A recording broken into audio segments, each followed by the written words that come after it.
Hey y'all, I'm Courtney and welcome to today's video. I'm so excited because I'm going to be showing y'all how to dye yarn to make your own DIY macrame plant hangers. If y'all are new here, go ahead and subscribe to my channel at the bottom of this video to get all of the latest DIY and interior design tips and tricks. So I've never dyed yarn before, so this was a learning experience for me. So hopefully, if this is your first time dyeing yarn and making a macrame plant hanger, we can do this together. Thanks again for watching, y'all. So let's get started. Alright, so first things first, you want to take your yarn and you want to make sure you unwrap it from the thing that it comes on at the store, because you can't actually toss this thing in the pan, or the pot I should say, to dye it. So what you're going to want to do, you're going to want to wrap it around your thumb and then your elbow, and you're just going to keep doing this until you have unwrapped the whole thing. Alright, and after you're done with that, you're going to have this right here. I actually used this thread for another project previously, so I used about half of the yarn that was on that roll.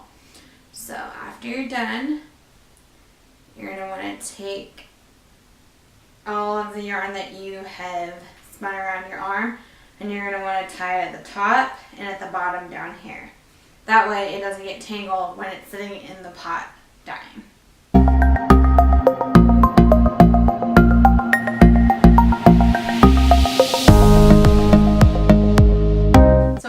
Tied a knot at this side and the other side. This side is where I had it under where my thumb was, and where it started and where it ends is at the top, and then this is the bottom. So again, you want to do this because you don't want to have your string all tangled up after you're done dyeing it.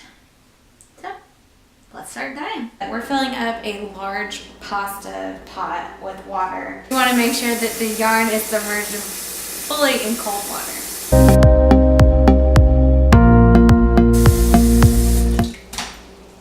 Alright, so once you filled up your pot with water, you want to make sure that for every quart of water you put in, you want to put a 1/4 cup of vinegar. I'm just using regular white distilled vinegar from Publix, and once you put the vinegar in there, you're going to want to go ahead and put your yarn in there.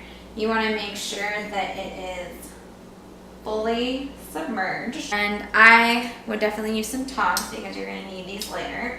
So you want to make sure that you push it all the way down, and eventually it's going to start to try to float to the top. So just come back and periodically check on it and just go ahead and push it back down to the bottom. And you're going to want to leave that in the water for about 30 minutes.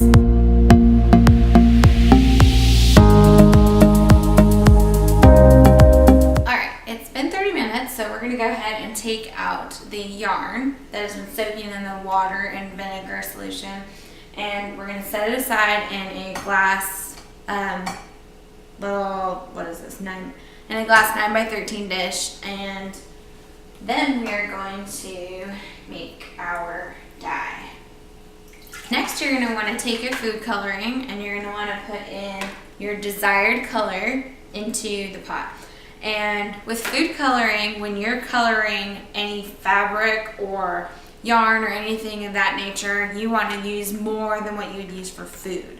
So we are going for a sort of rust orange color. So I'm going to be mixing kind of orange and brown together. And I'll be dipping in a paper towel to kind of see the color that I'm going to get until I get the desired color that I want.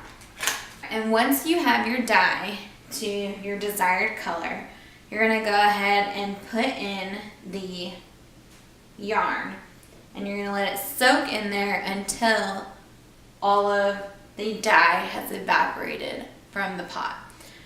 This will usually take around 2.5 hours.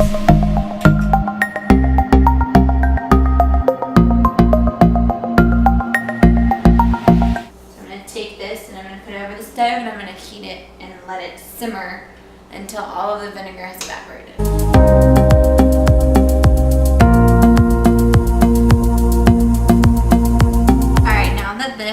is over high heat, and I'm just gonna let it simmer. I'm gonna come back every so often to stir it, kind of rotate it so that the yarn doesn't burn.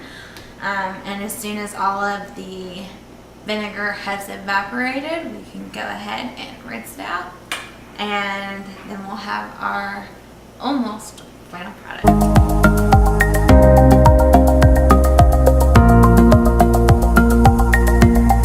So now you're going to want to rinse it out with cold water, and I'm using just a $2 dish glove from the grocery store. So the dye, it's okay if the dye ruins the glove.